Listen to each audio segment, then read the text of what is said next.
was fortunate today on this excursion to run into a friend and fellow appreciator of the cemetery view over Taipei. And he's here with his amazing cycle, which you refer to as the China Girl? That's right. And that's because the engine is made in China? How many cc's? 66. 66. Well, Russ built this bike himself. And I guess that was part of the adventure, right? Was figuring out how to get it all together, and you had to make some modifications. Did everything came in a box? Came in a kit. The kit Yeah. included a throttle, Mm-hmm. clutch, which is operated. It's got a lock on it, so Oh, wow. you get it going, and then bang, the clutch goes in. And you want to disengage the clutch, you just pull that in. Oh, I see. Okay. And the kit included, of course, a coil. There is no battery. The motor itself has a small magneto in here. Powers the coil. They include the spark plug. They include a carburetor.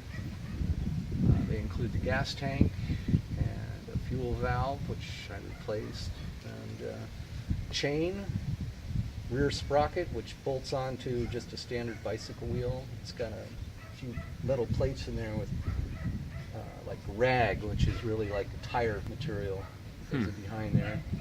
This is the hardest part of getting this thing to work. Yeah? The alignment is just really essential to it. It's got to just be perfect. Right. Threw the chain a few times. In fact, these marks here are like the first time it threw the chain. It just gets completely jammed in there. You got to use like a rubber mallet and tools to break it out.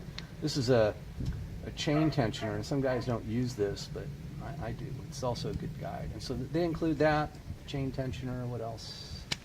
That's about it. The muffler, of course. So how many miles or kilometers have you got on it now, you think? 1,000. It's about what is it? It's really getting up there. 1,659 miles. Okay. And when did you complete the construction? About 1 year ago. Yeah, January 2013. Has this been a dream of yours for a long time to build one of these, or was it an idea that came to you one night? I used to have, a garage, and back in the States, I had cars. I was a trucker. I used to work on my trucks, and I had motorcycles, cars. I always liked tinkering with them. And here in Taiwan, I don't have a garage. I don't have anything to tinker with, and I didn't want a motorcycle. I don't want a car. I've had them here, so this was just something kind of. I like riding bikes. I have a bicycle as well. But this whole concept of doing this, no insurance, uses hardly any gasoline. There's no inspection. I mean, it's cool because it's just like on the bike paths. If you want, turn off the engine, now you're a bicycle. You just ride with everybody else and nobody's the wiser. And then if you want to come back and take the main drag with all the motorcycles, off you go. And, Have the police ever spoken to you about this vehicle? No. Asked you for a license or anything Usually like I that? see the cops that kill the engine if it's running. They've never said a thing. Yeah. This is probably to them the same kind of thing as you see those farm vehicles cruising along. Uh-huh. They don't know how to deal with it. Besides, if they did, I just turn it on, so that's fine. I'll pedal back home. Right. And that is part of the beauty of this thing. It's all the hill climbing I do around here. It's all costing going up, but it's all free going back down. So you turn off and just coast down? Sure, you just coast down. So, but yeah.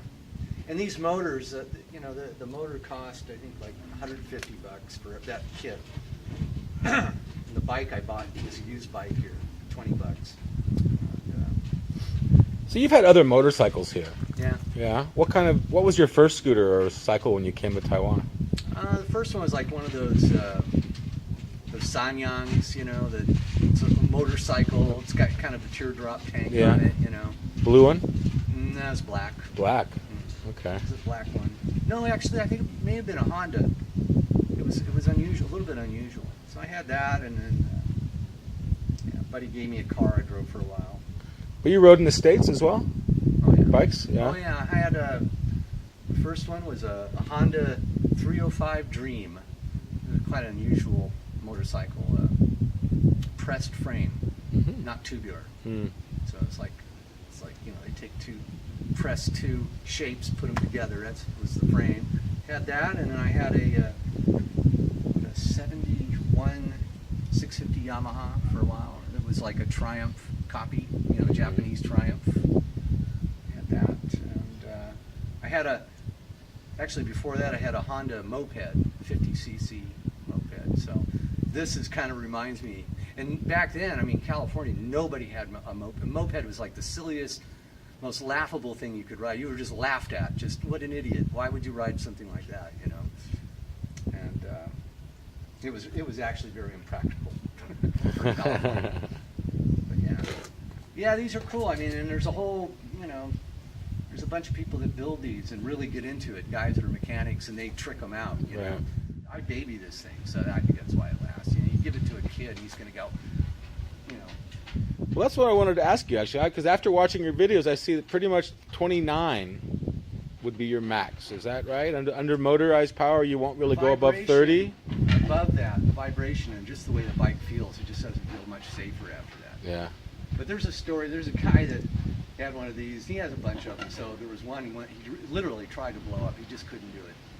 He really tried. Just full open throttle, even after he got back and parked it, and just hold it, Right. And he couldn't break it. So, but Interesting. for me, around 20 miles per hour, it starts getting, I think, 22, 23. That's about as fast as I'll go with the motor. Yeah.